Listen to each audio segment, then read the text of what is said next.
Hello, everybody. Welcome to the Very Connected podcast. And today we're being joined by Bariatric Food Coach Steph Wagner. And I'm so excited to have you here, Steph. Thank you for joining us. Thank you for having me. It is a pleasure. I'm so excited to talk about this. Yes, today, you guys, we're going to be sharing about a new topic. It's food clarity at every stage post-op and what to expect and how to stay confident with your decisions on what you're doing. And I'm going to kind of dive into that a little bit more.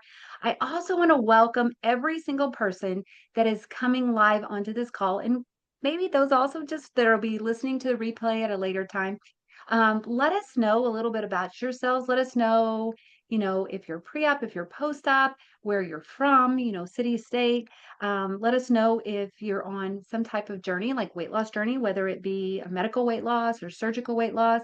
We'd love to know a little bit about you. We usually have people from all over the US and Canada joining us.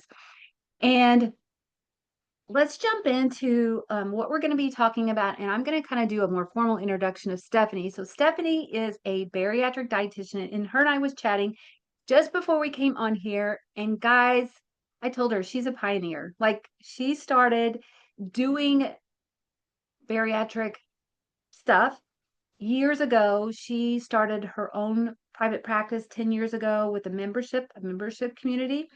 And we're going to be talking a little bit more about that. She's the founder of Bariatric Food Coach. That's kind of the online program that I was just talking about. It's a nutrition library and community for bariatric patients.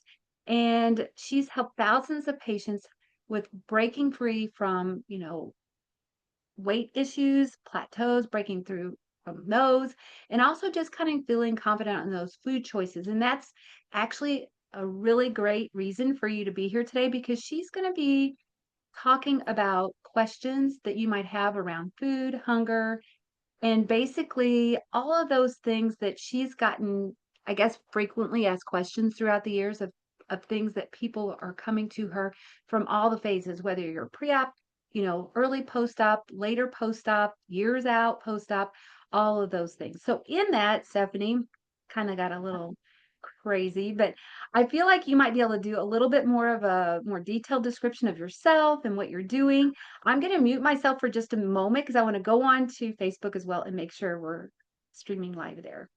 You bet. Yes, it is so fun to be here. I'm already loving this chat. We have 2 days post-op. We've got 7 years post-op, and that's really exactly the topic we have today is how to find clarity and peace at every stage, right? From pre-op, which many of you are logging in pre-op, and congratulations. We're so excited you're here. We hope that this is encouraging to you. For those of you that are, 7 years, more than 7 years, and kudos to you for still logging in 7 years later. So a little bit more about me. I am in the Kansas City area, married with 2 kids. I have a private practice specializing in bariatric surgery, nutrition. I started this little food blog on the side because I loved what I was doing so much that I wanted to help my patients even more. And that grew and grew and grew, turned into a membership website with, a giant library of resources. And I launched that in 2015. So I'm celebrating 10 years of Premier Access membership is what I call it. But because of this opportunity of being online dietitian, I get questions from patients at every stage. So I do kind of hear the themes of what questions are most common at different timelines. So I thought when Brenda reached out about a podcast, that might be a good topic. Like, okay, what are some of the big questions that come up? And we'll just kind of take it, season by season. And how do you kind of quiet the noise? It's really noisy out there. It's always been noisy, but we all know it's like noisier than ever with nutrition and food, and then you add bariatrics to it, and even your binder doesn't always clear it up sometimes. So how do we find clarity and quiet all the anxiety and all the extra noise? That would be my hope, that we get through some of that in the next 45 minutes that we have left. And I do want to mention I have an ebook on this topic. So if you find it helpful, if you like a written form, I've got kind of like a PDF version of the same kind of idea going through season by season and common questions. Sound good? Should we start with pre-op? Yes, yes, we should. And actually, we did have Ina just typed a question in, and basically some other people may be wondering this too. So, do you accept insurance? We talked about this before the call, but I'm going to let you answer this. Yes, I do. Yes, and I that is something even in my 15 years of working in bariatrics, thankfully it's gotten there's been a lot of growth in insurance coverage for dietitians. So at least for my private practice, Blue Cross Blue Shield, Aetna, Cigna, United, those are ones that under preventative care are covering dietitian visits more than we've seen in the past. So yes, I actually have a lot of clients that get a lot of good insurance coverage. Great question. It's pretty easy to check benefits too. So there is information on my website, and I can also give you information on how to call your insurance and ask, what questions to ask to find out if you have that coverage. And And you it do is all virtual, correct? virtual. Yes. Yeah. Yes. Okay, wonderful. Well, let's get started. Let's get this party started. Okay, the pre-op season. I know so many of you are in the pre-op season, or the rest of you have been there before, right? So it's a really overwhelming time. Anyone relate to that? Like there's a million appointments, seminars, classes, binders, handouts, right? And it's a very natural time for your mind to start swirling like, am I really going to do this? Is this really the right choice for me? And can I really make all the changes that they're asking me to do? So those fears, those concerns, and I think it's very normal and healthy, right? You don't want to sign the dotted line until you have really exhausted every question. You kind of want to get to the bottom of the barrel, that you have gone through all the questions, that you're really ready to do it. But it can bring up a lot of doubt, right? So I think one thing I'd like to say, and this is true if you're in the pre-op season, but I want everyone to hear this. Surgery is not the last resort. I think that's a phrase that we hear a lot, but I would actually like to take the pressure off and remind everyone that like this is not like this is it for me, because that can put a lot of pressure that this is the be all end all and you've got to get it right. I'm going to go ahead and say there's actually going to be ups and downs all along the way. So sometimes that mindset of like, this is the end for me can make the ups and downs even more scary. Do you feel like that's true, Brenda? Would you agree with that? Like, Yes, I know for me, I mean, I had weight loss surgery back in 2013, and it definitely has been probably the biggest tool that I've ever had as far as strength wise. But in that, I've still relied on a lot of other tools too. So I wouldn't say that, and two, it is scary because like you said, people think, oh, am I gonna fail? Like I feel like that's one of the biggest fears that people go into, like, what if this doesn't work? Or what if it's limited and it's working? But it is it is definitely one of the strongest tools I've ever had. yeah, and I love that Lori says it's a lot, but it's so worth it. So it's great to hear it from other people. Like, yes, it was a lot, but it's so worth it. Yeah, I'm still learning. It's 27 years. I'm still learning every day. There will be Wow. ups, there will be downs, but I think it can help to take the pressure off. Like, this is a great opportunity, and I'm going to use it as an opportunity to reflect on my food environment and my lifestyle. This is the lifestyle I've always wanted for myself. How can I reevaluate utilizing the benefit of a metabolic bariatric surgery? We call it a metabolic surgery because there's so much metabolic benefit to it. So it makes the lifestyle that you've been wanting for yourself more attainable.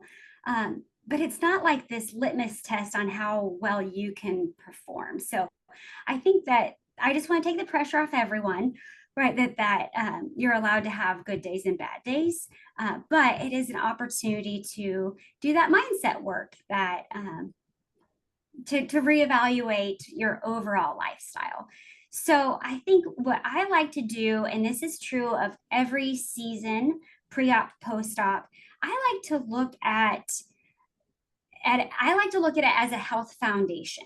So I talk about in my membership community, we talk about the 5 pillars, and using this as a way to break free of all or nothing thinking, like I'm on program or I'm off program. These 5 pillars are a way to just check in on how is the foundation going and does anything need work here.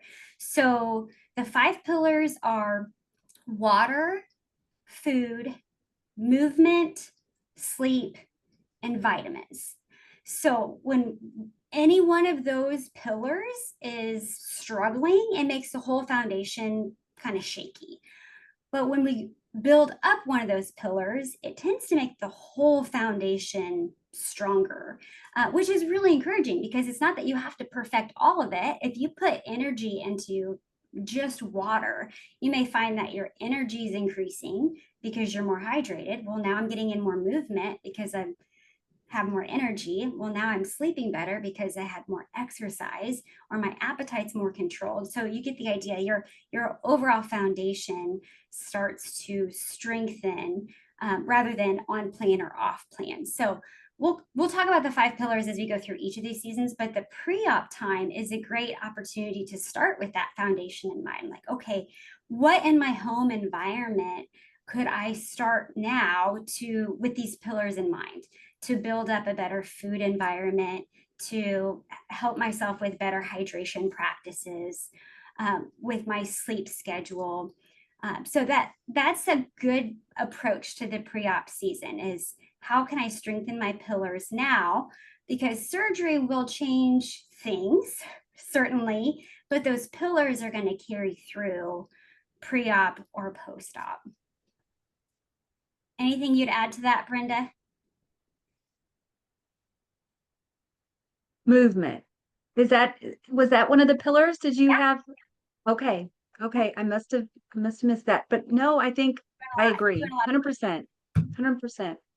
And I think pre-op is also a great time to practice those little habits. Like, if you are getting really overwhelmed, you think about, oh, how do you not drink with your meal, right? Like this is crazy talk. Why would they tell me to not drink with my meal?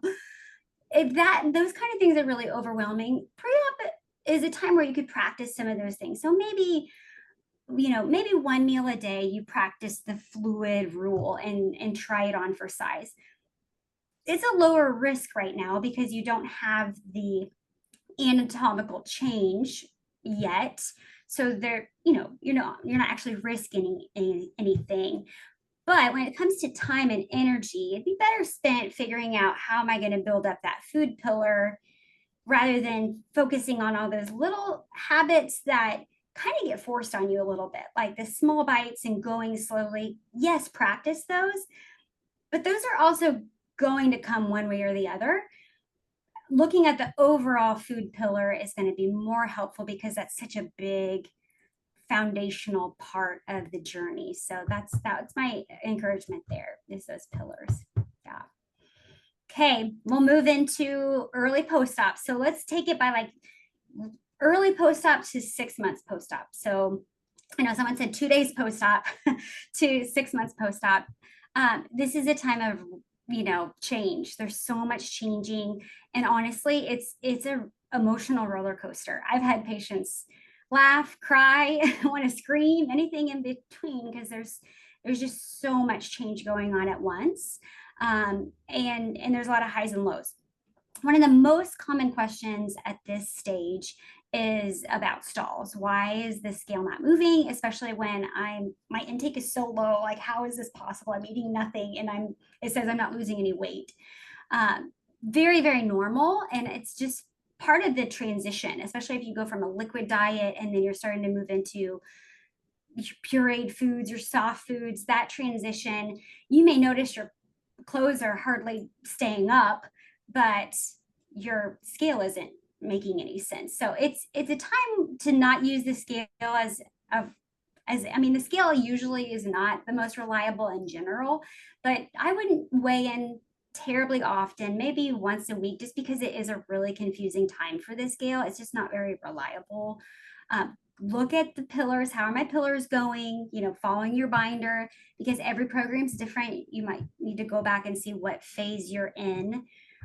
The scale will make sense again eventually to an extent, but this is a good time to mention that body composition scales are even more helpful. So hopefully your doctor's office offers that. If not, I would love to see that. I have a letter actually where you can advocate that your doctor's office adds a Sika body composition scale. Those are wonderful scales that help you with your bone density and your skeletal muscle mass, so we can identify that you're maintaining your muscle and bone. But just to say that the scale is really wonky at this time. So we don't want to put all of your self-worth and how am I doing in the scale, because it's not going to make any sense. And then, probably secondary to the scale question, the next most common question is, how much should I be eating? Yes, Jenny, the pillars are water, food quality, movement, sleep, vitamins. So how much should I be eating is really a question at every stage, but it definitely starts right away. And some programs will give you a specific amount. They might say eat this much at this many weeks, this much at this many months. Other programs won't. And that might give you the question, well, why is every program different? So let me answer that briefly. The ASMBS is the American Society of Metabolic and Bariatric Surgery. So they are the governing board over metabolic bariatric surgery. If you go to a center of excellence hospital to have your surgery, then the ASMBS is who came in and evaluated that hospital and deemed that they have that accreditation. The ASMBS is who comes out with all the guidelines, how to make your surgery as safe as possible and what the OR needs to look like. They'll also tell us exactly what vitamins. So ProCare is going to formulate their vitamins based on what ASMBS says you need to have. And thank goodness vitamins have gotten better and better to make the taste and the price so much easier to hit what ASMBS says you should have. And they update those guidelines. I think we're due for a 2026 update, and the vitamins will come alongside that, so you can take your vitamin and know that you're getting covered. But they don't do the same thing exactly with food. It'll get really specific with vitamins, but they don't get really specific with exactly what you should be eating. Why don't they do that? Well, for one, there's actually not statistical evidence that any one exact diet is the best one, which is kind of annoying, right? Don't you wish to just feel like, just tell me exactly what to eat, and this is what I'll eat, and this is what I'll do? Well, we actually could support that this diet works, and this one could work, and this one could work. And there's also a lot of evidence that says it's more about clinical judgment and working one-on-one with the provider and figuring out what works for you. So they also leave it to clinical judgment.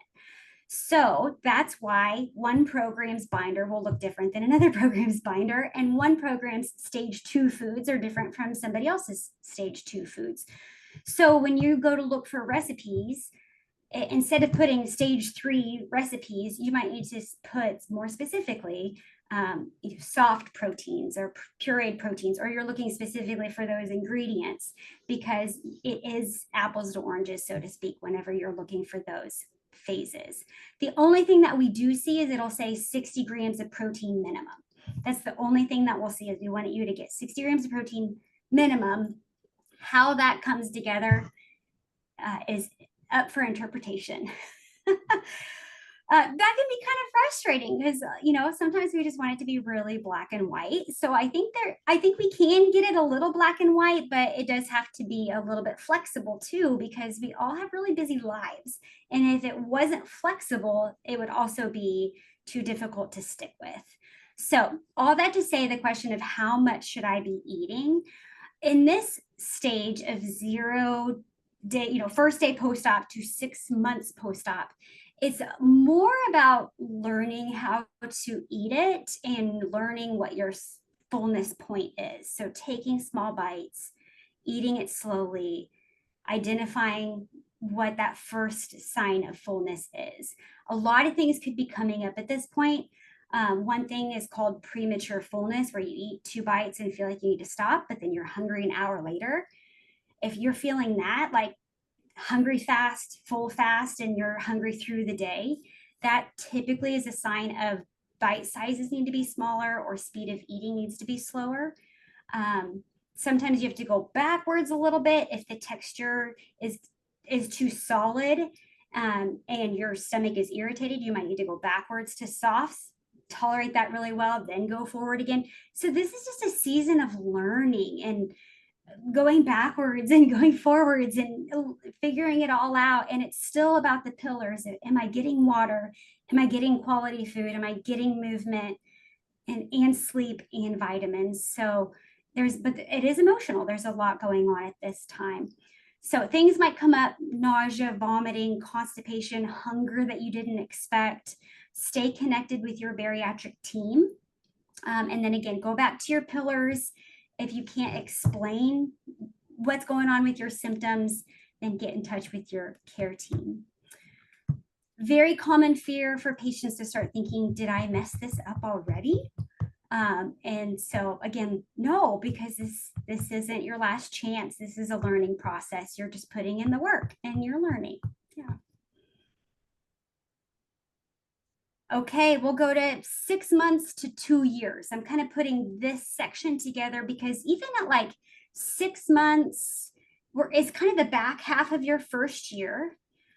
You're still in your first year, but I've noticed patients starting to feel a little more confident, maybe a little less anxious. Let me know if you feel like this could be true. Maybe a little less anxious that they're going to break something. And maybe around their second year, they start feeling like this could work. Like, I'm not going to wake up and have regained everything overnight. I'm starting to feel confident that I know what I'm doing, or I know what I could do to get back to it if I need it. So that 6 months to 2 years, I feel like there's still worries and concerns, but maybe some confidence is coming in there also. But there's a lot of other things coming in. So portion sizes are changing. Hunger is probably coming up a little bit more. Weight loss might be ebbing and flowing. Maybe stalls are longer, or you're worried that it's going to stop. Still an emotional time, but again, maybe not quite as intense as right out of the gate. Again, let me know if you agree with that. So again, we're going back to the 5 pillars. It's a great way to find clarity. Okay, where am I at? How am I doing? Am I hydrated? Even food quality. Maybe you're eating more, but is it focused on protein? Am I getting in fiber? Am I meal planning? How's my food environment? Is there anything I need to revisit on that food pillar? Same thing with movement. At this point, 6 months to 2 years, really great time to add in strength training if you haven't already. Building muscle is a great investment in your metabolism's future. Muscle is very metabolically active, so it's going to keep your metabolism up. When you lose a lot of weight, your metabolism goes down because your body doesn't have to work as hard to move as much of you. You eat less, you burn less. So metabolism is naturally going to go down. And one of the ways that we can prevent it from going down more than you want is strength training is a great way to do that. So that's a great time, if you haven't added it yet, to add it in. And it doesn't have to be going to the gym and pounding it in the squat rack. It can be at home dumbbells, resistance bands, body weight push-ups against the wall, YouTube videos, but something that's going to be specific to strength training, not just cardio. We love cardio, but not just cardio. Also remembering, especially in this phase, this is still a lot of firsts. This is the first round of holidays, the first big vacation, the first time you've hosted a lot of people in your house as a post-op patient. So it's still a lot of learning and giving yourself a lot of grace. Don't put pressure on yourself that you have to nail it every time. You're going to learn from it every time. There's a lot of reflection. What would I do differently? What did I like about what I did? What didn't go well? Just reflect. Maybe keep some notes or a journal if you're someone that does that. So more questions will come up. how many calories? What should I be eating now? Again, that's a question that comes up again and again. But how much should I be eating now? So the way I approach the how much should I be eating, again, programs are going to differ, but I like to do more of a ratio approach. When you build a meal, eat 2 bites of protein to 1 bite of something else, the vegetables, the fruit. 2 bites protein, 1 bite something else, taking small bites, going slowly, stopping at the first sign of fullness. That's the food quality pillar. But it allows your stomach to tell you what's the right amount for you. And that can change depending on the texture of the food. For those of you that are further post-op, you know that flaky fish goes down a lot easier than a piece of steak, right? So if we just focus on ounces, it just depends meal to meal. So listening to your body's cues can be more helpful than just the amount on the plate. So I like to listen more, do more of a ratio, stop where you need to stop, rather than food weighing. That's my approach. Everyone's a little different. Instead, on the flip side, if you do focus on portions and maybe you stop eating because you think you need to, but really you could have eaten more, you might struggle with snacking later if you cut yourself off because you felt badly about eating more. So that's something to pay attention to. If you need to eat more chicken, you need to eat more ground beef, you need to eat more of the pork chop, go ahead and do it, because if it's going to help you in those in-betweens with grazing or snacking or mindless eating, don't feel like you need to cut yourself off for a certain portion size. And that kind of brings up the question of more like emotional eating, which I won't get really deep dive into. I have a whole course in my membership on it, but let me touch on it because it's kind of like we can't totally separate these things, right? When it comes to the 5 pillars, the hope is that when we care for ourselves well physically, water, food, movement, sleep, vitamins, we're better equipped to handle the emotional moments. Because let's play this out. Let's say I haven't had much water today. I drank more coffee. I drank half a shake for breakfast and I grazed through lunch. And then I had a really stressful afternoon. The phone kept ringing. I had a million emails to get back to. I was just so busy and stressed. What's the likelihood that I'm going to stress eat if I'm also not drinking much water and not eating very well? Like I'm kind of setting myself up. Yes, Amy's like very high. I'm kind of setting myself up like who could withstand? There's cortisol pumping through my body, plus I'm dehydrated and I haven't been eating well. So the hope is that we're not going to get it perfect every day, but if I had been more hydrated, I've had my water with me all day, I packed a lunch, I had a good filling meal, I had a really stressful afternoon, but maybe I can think more clearly. And I know I've got dinner in the crock pot on the way home. I'm going to get a quick walk in before I sit down to dinner or whatever. I just have a different set of skills to get me through that moment because I'm physically cared for. I may still stress eat, and that happens too, but I'm more likely to think more clearly about what else I need instead of if I've got all the things firing at me. So that's kind of going down the road of how emotional eating plays into it. There's a lot of hormones, a lot of triggers for emotional eating. They're very real. It helps for us to kind of educate ourselves about them. Maybe that's another topic for another day, Brenda. But the 5 pillars hopefully would help you when those moments happen. Food journaling is always a great idea for most patients. Sometimes food journaling can bring up anxiety. If that happens, I might counsel a patient towards a different style of food journaling, a different approach to food journaling. It can be a really hard habit for sure, but it does help with awareness, learning from meals, reflection. And again, I have another course about food fundamentals that talks about how to use food journals in a helpful way, how to look at that information. So we won't get too much into that today, but stalls still happen at this point. Weight slowing down. Again, remember to zoom out from the scale, body composition, energy levels, non-scale wins. And common mindset triggers at this stage: comparison trap, guilt, right? So name those things, challenge them, you're still in a learning process, and, think of how far you've come, not comparing yourself to other people's journeys. Also, remember, one bad night doesn't crumble a whole foundation. If you've been building a foundation, building up these pillars brick by brick, you didn't break the whole thing overnight. All right. Yeah, these are great comments. Bariatric is my favorite tool personally, but yeah, there's a lot of other great ones too. Okay, so now we're going to talk about 2 to 5 years, and then we'll go 5 years and beyond, because that should give us some time for questions. So 2 to 5 years. I think for some patients, let us know if you feel this way. This can feel a little like a no man's land.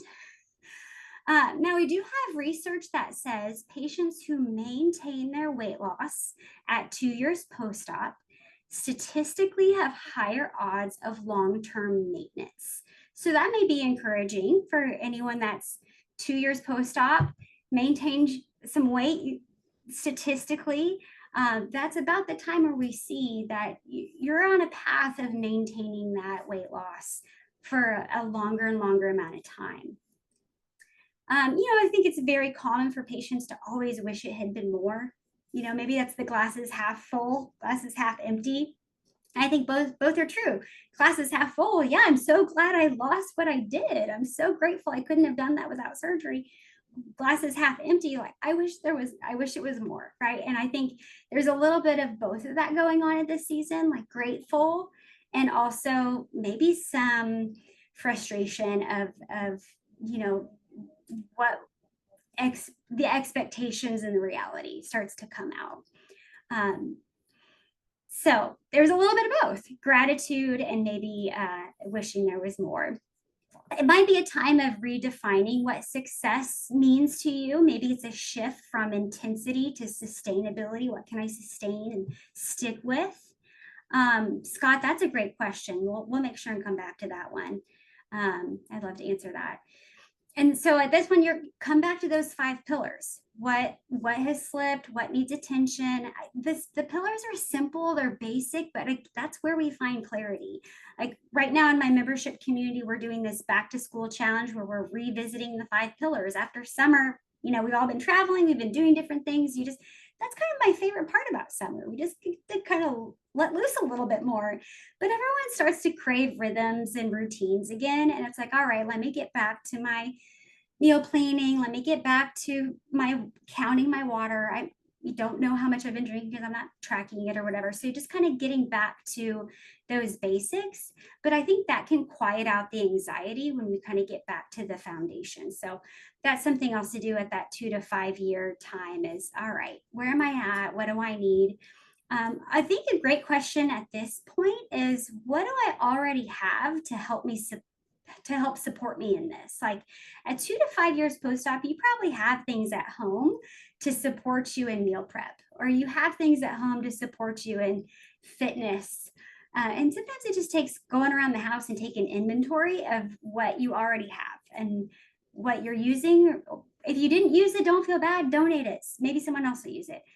And then maybe you invest in something else, or maybe you're like, oh, I did use that, I just forgot. So even taking inventory of what you already have at this stage in the game. Helpful tools in this season: weekly meal planning. That's probably true at all stages. Community, things like this, accountability, maybe therapy, dietitian visits, podcasts like this. Anything else you would add it to the chat. But this is definitely the time of this consistency and encouragement. Yeah, Debbie says community is huge. I do think we've come a long way in the bariatric community world. From when I first started as a bariatric dietitian 15 years ago, I mean, we did the best we could, but everyone's pretty busy with scheduling surgeries and then taking care of early post-ops.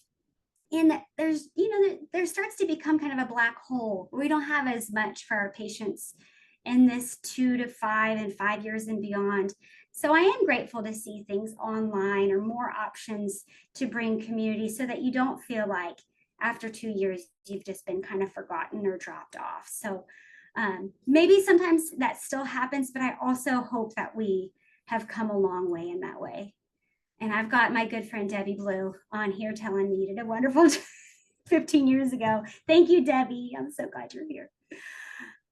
Okay, so we're going to kind of land the plane here with our 5 years and beyond, which we have a lot of you on here today. That's wonderful. So I have a lot of patients that I work with that are 10, 11, even 18 years post-op. I know someone on here said, I think she said 24, and they're still going back to basics, right? You said, I'm learning something new every day. So I do think that this time frame, you can kind of feel a little invisible. Like we mentioned, and online communities are really helpful, really important if the clinics are busy with newer patients. A lot of them, they're going to take, hopefully they're going to see you for your follow-ups. But when it comes to more that consistent community, sometimes you have to go looking for stuff, whether it's online or if your clinic doesn't have it. But obesity is a chronic relapsing condition. Surgery is not a one and done procedure. So this stage should still be a time of receiving care and support. Obesity medicine, I think, is a field that's come a long way, even in the last decade, to offer more, thankfully. So tools in this season might be working with obesity medicine physicians. Maybe it's getting medication support like GLP-1s, ongoing community support for veterans like you. Regained weight, or what I like to call rebound weight, it's not failure. It's just feedback that your metabolic systems need new support. And that's something that we can always revisit and always keep working towards. If I'm working one-on-one with a patient in this season, we may look at metabolic testing, where we get more information on their resting metabolic rate. What is their calorie burn at rest, so that we can understand what else is going on. Maybe we do more strength training. Maybe we look into medications that could support them, but we wouldn't give up, and we wouldn't say you need to work harder. We would just see what else could support your metabolic systems. Seasons change, the sands shift around. So what worked for a while may not work. Getting back to basics is always a good idea, but maybe we need a new approach or new tool. Reflection is always a really big part of it.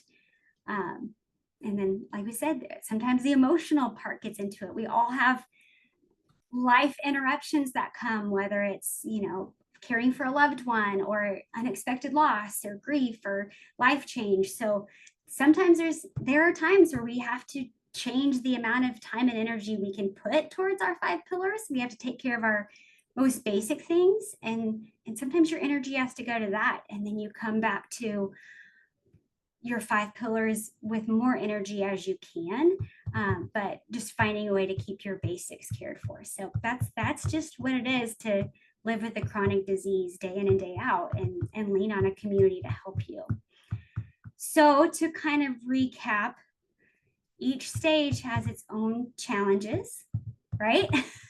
And it can start getting really noisy and overwhelming, and we start doubting and wondering what other information we need. And I think that's normal, but when you need a moment of clarity, go for a walk, try to clear your mind, think about the basic needs of your body. Do I need sleep? Do I just need to get to bed tonight? Do I need more water if I just got really behind on my water? Do I just need a better rhythm with getting to the grocery store? I need really easy meals. I don't have time to do really complicated things, but how can I make this easier? Or who could I ask for help? But reflecting on those 5 pillars actually can get you really far in finding more clarity.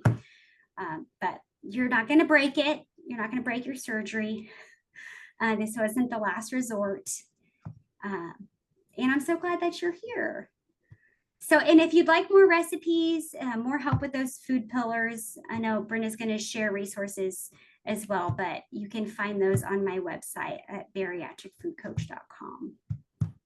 Okay, I think we've got a lot of questions. I know Scott had a good question. Yeah, I'm going to paste into the comment section here real quickly your website.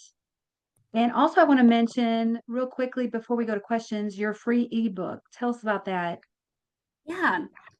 If you're someone, if this content was helpful or you want to be able to reflect back on it, this is I don't know how many pages it is, but it's a digital ebook that talks about food clarity and confidence at every stage. So it just does what I just did now: pre-op, 0 to 6 months, 6 months to 2 years, 2 to 5 years, 5 years post-op, common questions that come up, and then some encouragement, tips, food answers, clarity to help you at each of those stages.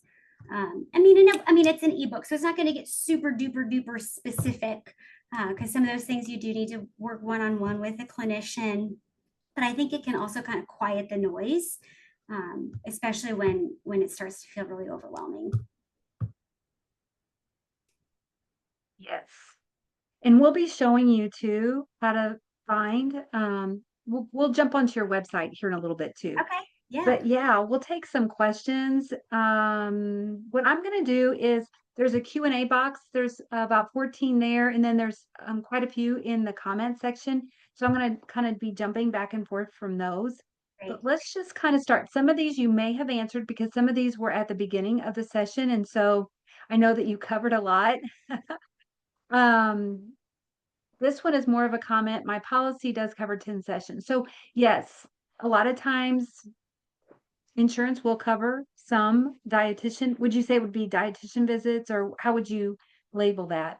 Yeah, it's called medical nutrition therapy. So if you were to call your insurance and say, "Do I have coverage?" you could say, "Do I have medical nutrition therapy?" I think the code is 97802 if you want to get really specific. So that would be specific to a dietitian. They don't pay that for medical nutrition therapy is specifically with a dietitian. It wouldn't be another provider. Okay. Mary is asking, please talk about how to manage eating out. So far, I've done well by taking at least a half of the meal home, but I worry I'll eat too much. Yeah, oh, that is such a great question. And I think eating out has gotten a little harder. I think it's always been hard, but I think it's gotten a little harder with like inflation and where our food systems have gone. I've noticed that some restaurants um, have offered less healthier options. Maybe they're cutting costs of fresh ingredients. I don't know if you guys have seen this, but even like you can't go to McDonald's and get a salad anymore, as an example. So I found it's been like trickier than ever. I think to make it simple, just where can I find a protein that's not breaded and fried? That would be like the most simple question. So okay, Chick-fil-A has grilled nuggets. I can do that. They have a kale side salad. That would be an example. Chipotle or a restaurant that has that style where you're building your own bowl, that allows you to pick your own ingredients. So anything that's going to have that kind of setup can be a good one. Honestly, you can also go to Chat GPT, or if you're using like an AI kind of resource, you can say, help me find healthy recipe or healthy restaurants in my area, and put your zip code and see if they can at least get you started with some things in your area. You still would have to go to the website, go to the menu, and see what you can find. If you wanted to like really take it to the next level, this would be like the nerdy dietitian thing, is they have to put the nutrition information, they have to post the nutrition information. So I go to a website and I'll find the nutrition information, and it is like this really overwhelming spreadsheet that kind of makes your eyes go cross. But you can go through the column that says protein and the column that says carbs, and you can kind of see which one has more protein, which one has less carbs, and is it crazy high in fat. But even that, at the end of the day, probably wouldn't be surprising. It'd probably be the grilled chicken. It'd probably be the salmon. It'd probably be the shrimp. So I hope those are some helpful tips. You know, you could ask for the meat without the bun or without the tortilla, try to get the veggies on the side, that kind of thing. Okay. Pamela says, I have celiac disease. What's the best plan for me after gastric sleeve? Yeah, I'm sure that does bring up extra questions. in some ways, it's not too challenging from a bariatric eating plan because proteins and vegetables typically aren't going to have a lot of, bread product that would have a lot of gluten. So most of the time it's going to be okay. But you could, if you haven't already, you could download some of the apps that help you to like scan a product and identify if it's a gluten-free item. So if you're going to use a seasoning or sauce, or you're going to try to get different flavors with your meats and veggies, that would be a way to make sure that it's not going to contain gluten. But I think the good news is that it's not a diet that's terribly like complicated for someone with celiac. Yeah. Hey, great answer. Scott says, looking for counsel on ways to invigorate my weight loss. I got to go within 8 pounds of my goal weight within the last 6 months. I haven't been very good on the food side, and I'm hoping there is a process I can take to get the weight loss going again. I've gained back about 10 to 20 pounds. And then he also says he had the mini gastric bypass done in September of 2017. I think if we were to really get into it, if we were sitting one on one, and then maybe we could sit down and really look at maybe your meal times or how we could build out the quality a little better, if there's anything that we could do in the typical day. But some of it is just getting back to it and being consistent. The body, for better or worse, is sometimes it is a little slower at responding to the inputs that we want it to respond to. So I call it leading indicators and lagging indicators. These are business terms. If you're in the business world, you've probably heard this before. But a leading indicator, these are the things you actually have control over, right? Your 5 pillars, your meal planning, your food quality, putting good meals on the table. Those are the things you can control. Lagging indicators are the results that come from it. Weight loss, the scale, even your A1C, your blood sugars, those are based on your leading indicators. So at the end of the day, all you really can control are your inputs. And then we don't really have a crystal ball to know how long it'll take for the lagging indicators to come. But your body's always going to respond well to the healthy inputs. If you're eating well, you're moving your body, you're drinking water, these will come. We don't know how long, but your body is responding well. I don't know if that's directly answering the question, but I hope it's encouraging. Oh, yes. Oh, yes. Cassandra says, any tips to overcoming excessive snacking, especially in the evenings? And I know that that was in the chat feature too. Somebody had said that they were getting up during the night, 10 Yeah. or 11, having snacking. And I know for myself, that's always one of my biggest snacking times. And part of me thinks that part of it might even just be habit. Like these are habits that we get ourselves into. So, Yes. Okay, thank you, Brenda, and those of you that asked the question for being honest, because I think it's really easy to leave that part out. Like, I don't really want to have to tell somebody that I'm getting up and snacking in the night, right? So, this is a support group. This is what we're here for. And I love that everyone's being honest because I know that, there's 62 of us on here. There's more than 3 people snacking at night, right?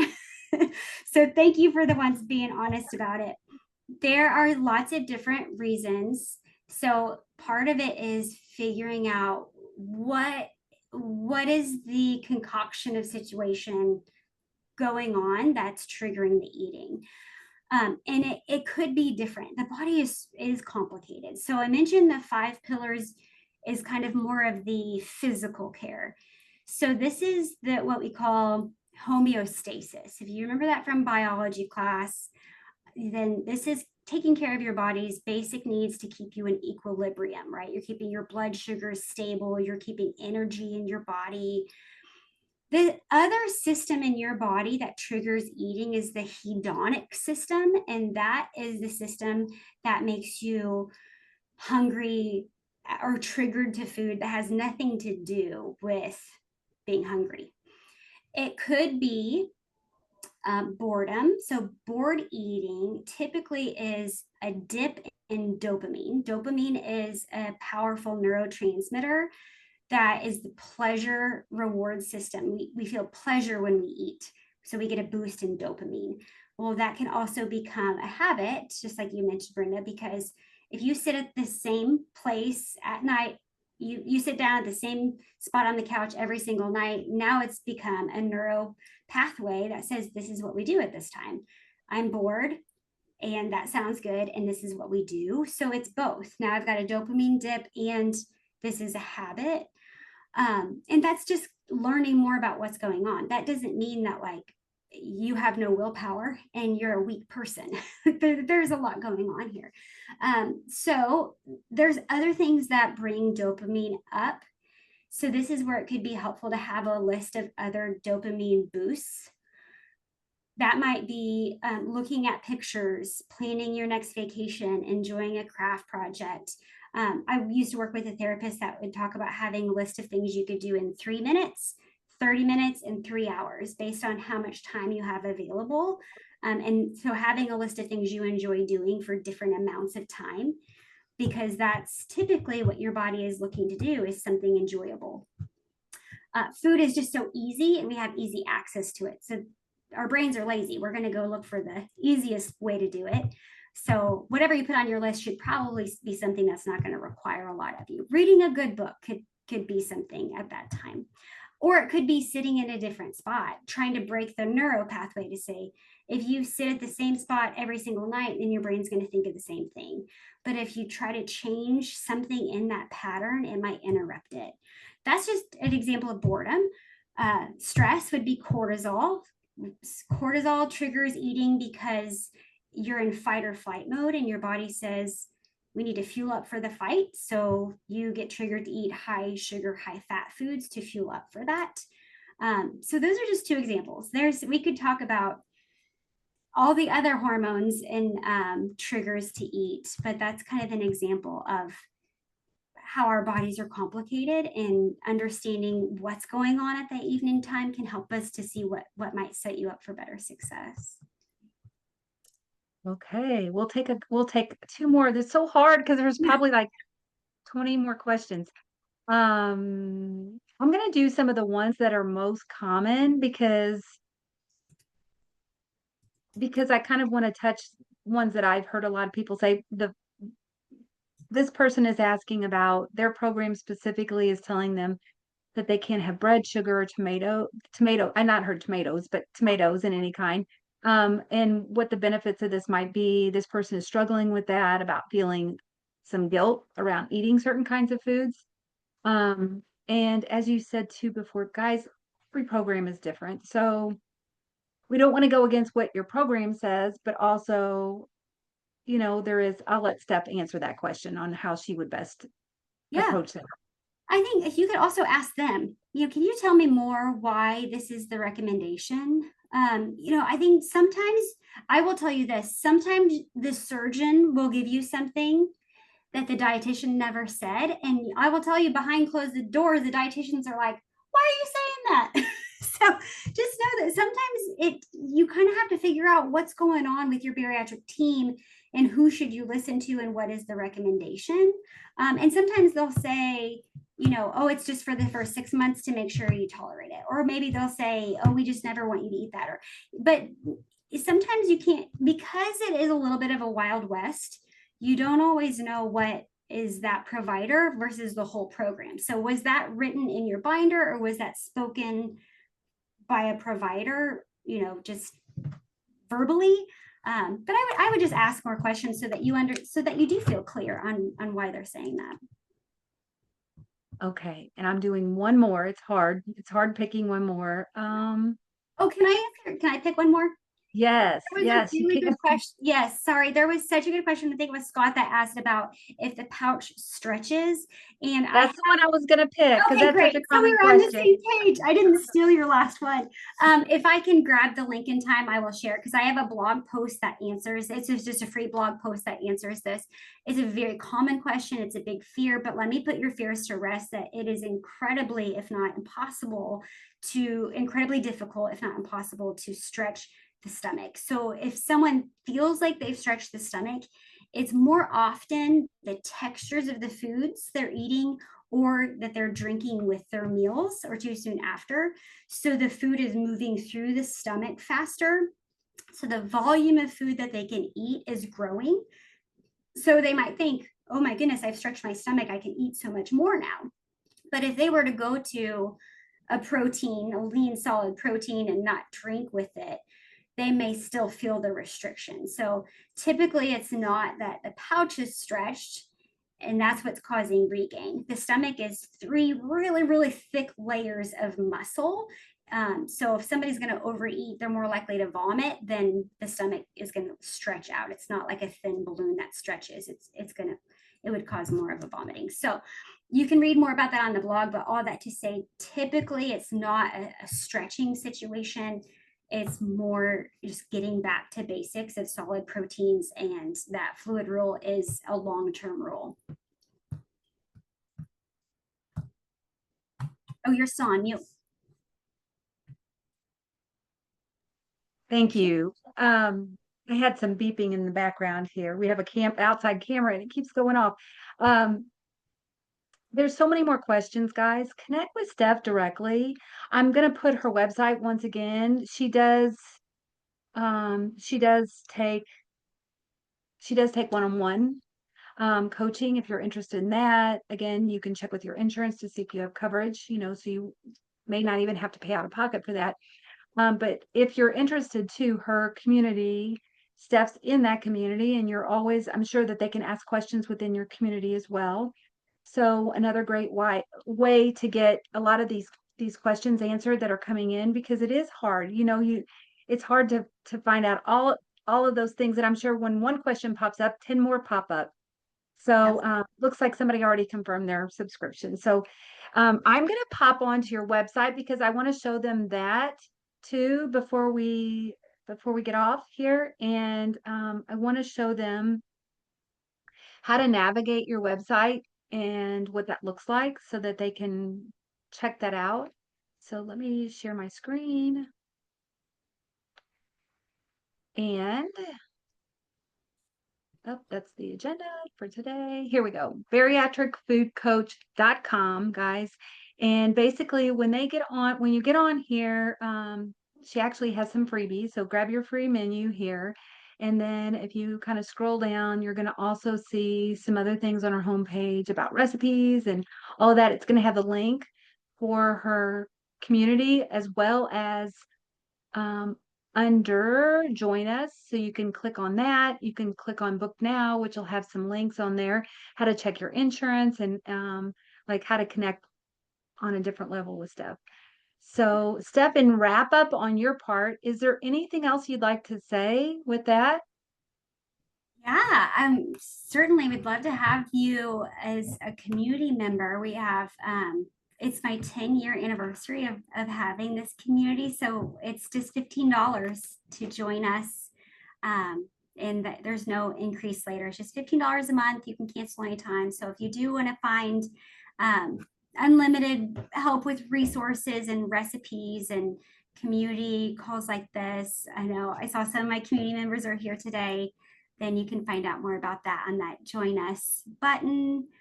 So yeah, there's free resources. You can get to know me a little bit more, or there's that community. But yes, thank you so much for the happy anniversary. It is definitely, I know Brenda agrees with me. It's such a rewarding career to get to support patients in this journey. So It definitely is. It definitely is 100%. I also want to thank our sponsor, if it's okay, Steph. I'm going to jump onto the ProCare Health website and share that as well. So procarenow.com, guys. I'm going to copy that link and I'll share it with you here in a second. Super easy to remember. Procarenow.com. If you guys have never heard of ProCare, basically we're known for being one of the lowest cost vitamins out there on the market. So one of Steph's pillars was, taking your vitamins and making sure you're getting all the appropriate nutrition with supplementation and things for your body after bariatric surgery. And so basically when you click on the products, we have multivitamins, We have GLP-1 support, calcium, we have therapeutics, we have protein, all different kinds of stuff. Right now, we do have a special going, 25% off gut health essentials, which includes several of our products. We have our metabolic G3A, which is basically a product that is for insulin and glucose support. So whether you're on a GLP-1 or you're wanting to help with cravings and help with your body's ability to not have those blood sugar drops so quickly on and off.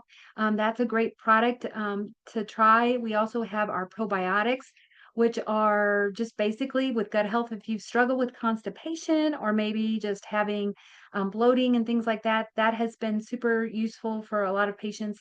And then some of our mocktails are on sale here right now, which are basically 25% off. And those guys are calcium 500 milligrams with 500 milligrams of vitamin D3. And they are all natural products, and they also have probiotics in them as well. So all kinds of great gut health stuff. I'm going to go back to the main page here and also just say, if you're wanting to check us out with our Berry Connected page, we have that under our resources. And when you click on that, basically what you're going to find is you're going to find Steph's wonderful little registration page. So if you want to go back and listen to the replay, guys, you can always go back and listen there. We also put all of our events on YouTube. So if you miss an event further on down the page, you can click onto that and it'll bring you straight to our YouTube page. Right now, we have over 500 videos. There's a little subscribe button. Make sure and subscribe. And so basically, all different kinds of topics. If you're kind of interested in a topic, you can just press this little search button within our page and type in hair loss or type in, um, I don't know, mental health or type in, we had Rodolfo talking about sabotage. So anything that interests you, you can click on that button and find a topic, I'm sure, related to that. We've done so many different topics and things like that. So be sure and do that. And then we also connect with us on Facebook. We have a Facebook page, a Facebook group. It's a private group, which is all about community. Many of you talked about community. Um, and we also have a podcast, which is called Berry Connected. The Berry Connected podcast is on most major stations. And guys, any of those stations you can go to listen. I like listening to podcasts on my walks or in the morning whenever I'm getting ready, all of those good things. So just lots of great things. Check out our products, the new arrivals, the specials that's going on now, and all the great things from ProCare Health. Thank you, ProCare, for sponsoring us today. And I'm going to just kind of put their link here in the chat feature. And I want to just say a huge thank you, Steph. This has been incredibly amazing. I feel like we definitely should have you come back at some point That's, yeah, let's and do it. talk about some of these other topics that popped up. There's so many different things, the questions that people come up with whenever you're either preparing for surgery or maybe even down the line, and sometimes just having that support. Yeah. So I feel like connecting with you one-on-one, it would be a great way to help to whether it be in your support community or basically the one-on-one coaching or also just having you back here.